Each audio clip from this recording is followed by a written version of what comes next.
Hi, this lecture is about the quantum numbers.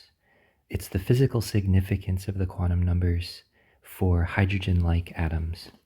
So the reason I keep saying hydrogen-like atoms is because these physical systems are special because really there's a single nucleus so there's a single nucleus with some positive charge and then one electron. So there's a single interaction energy. And that nucleus is thought to not move. It's got a mass that's so large that you can imagine it not moving in space. So if we want to study this little atom system, it's very simple because there's only one object that moves with kinetic energy, and that's the little electron. And there's only a single interaction energy between the nucleus and the lone electron. So this problem is just easy to solve. When you have multi-electron atoms or molecules, the quantum mechanics problem uh, becomes basically intractable, and you have to make a lot of approximations. Okay, um, so you know that when you solve hydrogen-like atoms, so let's just say we're solving the hydrogen atom, um, which is a single proton and a single electron, you get three quantum numbers from Schrodinger's equation, or solving Schrodinger's equation. You get wave functions, and their labels have three quantum numbers. And I want to talk about the quantum numbers in this little lecture. So the first quantum number is known as n, and it's called the principal quantum number. And it's got to do with energy. And in particular, there's a pretty simple formula for how to understand n. We say that the energy of the nth quantum state is equal to, so there's a minus sign that's quite important. There's the mass of the electron. There is Coulomb's constant squared. So this K is 1 over 4 pi epsilon naught.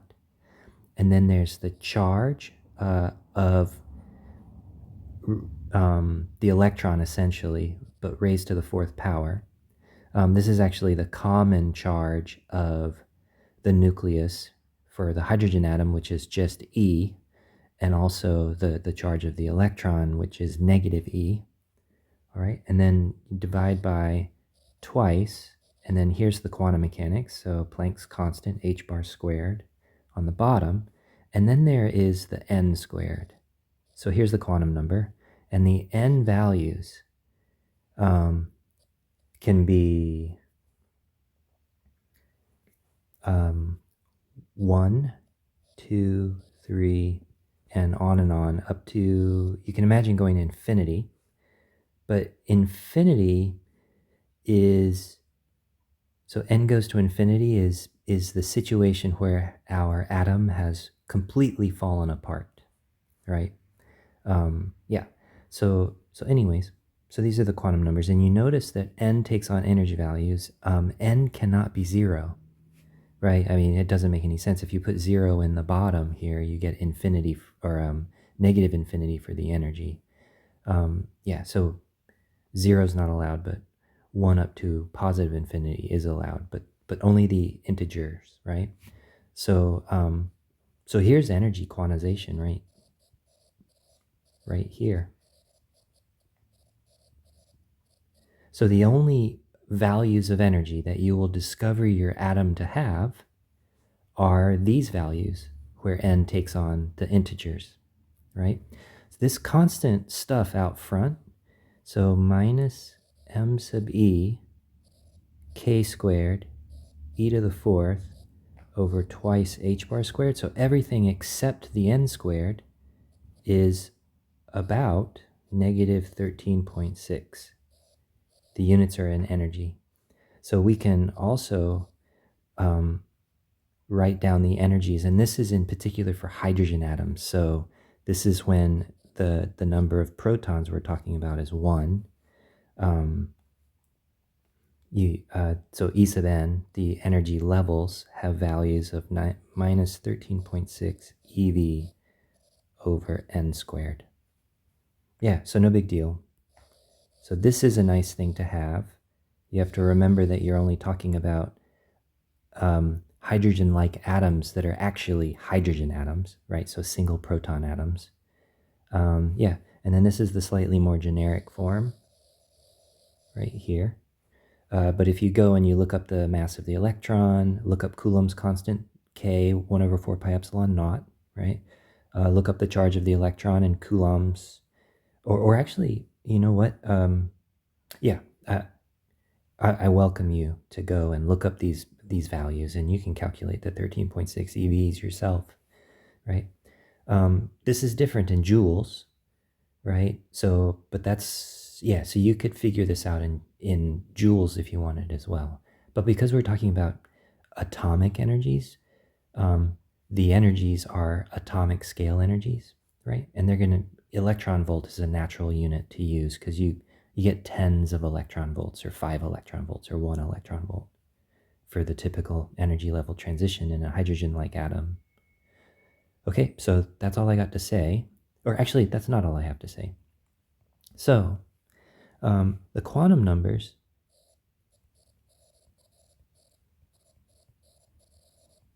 have restrictions. And I brought this up in a previous video, but I'm just going to restate it just for a second.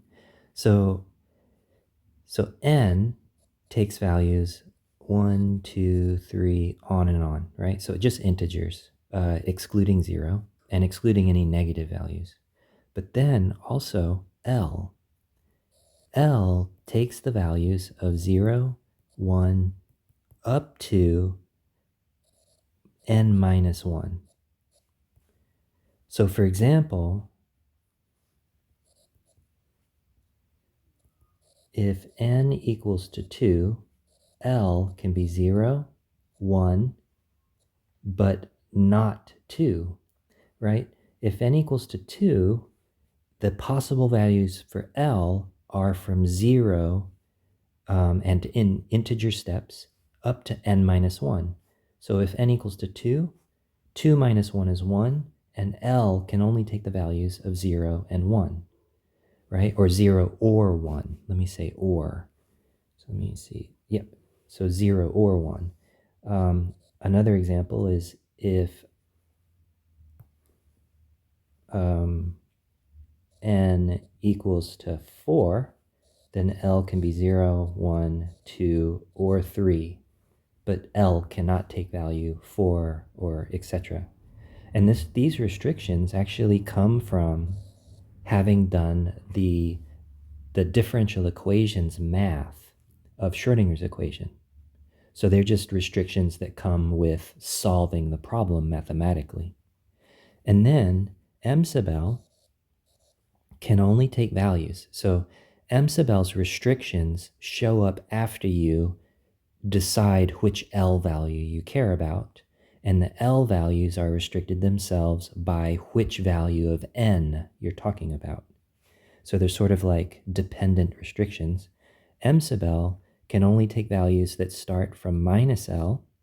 They go up to negative L plus 1. No, excuse me, L minus 1. Like this. And then you go up through 0 all the way back up to L, right? So for example, so this is an example. If L equals to, say, 3, then M sub L can equal negative 3, negative 2, negative 1, 0, 1, 2, or 3. Right? Those are the only possible values for M sub L if L equals to 3. Right? Okay, so there are some restrictions. Okay, so the reason I bring this up is because there's a really nice idea called, and it's actually important, especially for statistics, which quantum mechanics basically gives you. So it's called the degeneracy of a, let's call it an energy level. right? The degeneracy of an energy level. It's the number of different NL M sub L combos, right? Because these label the quantum states, N, L, and M sub L. A particular choice of that trio, that triplet, is a different state. So it's the number of different states, which are N, L, M sub L combos. And that's called the degeneracy of the energy level. So this concept is a big idea. So let's take n equals to 2 as an example, right? So this labels the energy level. So this is E sub 2, and it would be negative 13.6, right? EV over 2 squared, so that's over 4. And that's the energy level. But if n equals to 2, L can be 0 and L could be 1, right? But that's the degeneracy is not 2, because if L equals to 0, M sub L has to be 0. There's no other choices for it. But if L equals to 1 instead, M sub L actually has 3 different choices, -1, 0, and +1. So that what that says is for n equals to 2, if you list out L and M sub L, so if L is 0, M sub L is 0. If L is 1, M sub L can be 1, 0, or -1, right? And if you count, that's a degeneracy of 4, right? So there's a degeneracy number. It's simply counting the number of different states that all have the same value of energy. So you say the energy level is degenerate, or that's energy value is degenerate. We can have a situation where we break the degeneracy. And so just a look forward into a later lecture, probably in 2 lectures from this lecture, we'll look at what's called the Zeeman effect. And the Zeeman effect is a broken degeneracy. And there's some really nice basic physics that inform the Zeeman effect. So in the next lecture video, I want to describe angular momentum. So I'm going to stop this video and spend more time on L and M sub L, because angular momentum, you'll recall, is r cross p, right? That's called the angular momentum vector.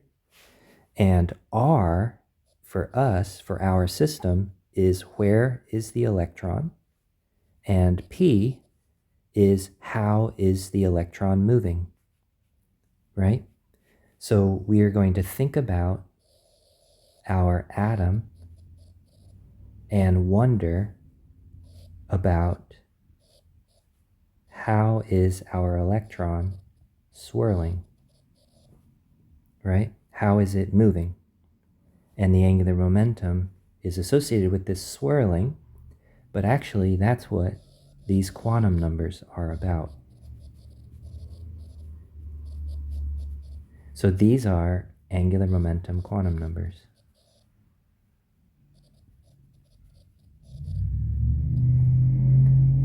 Yeah, so I'll stop the video now and I'll restart by talking about L and M sub L.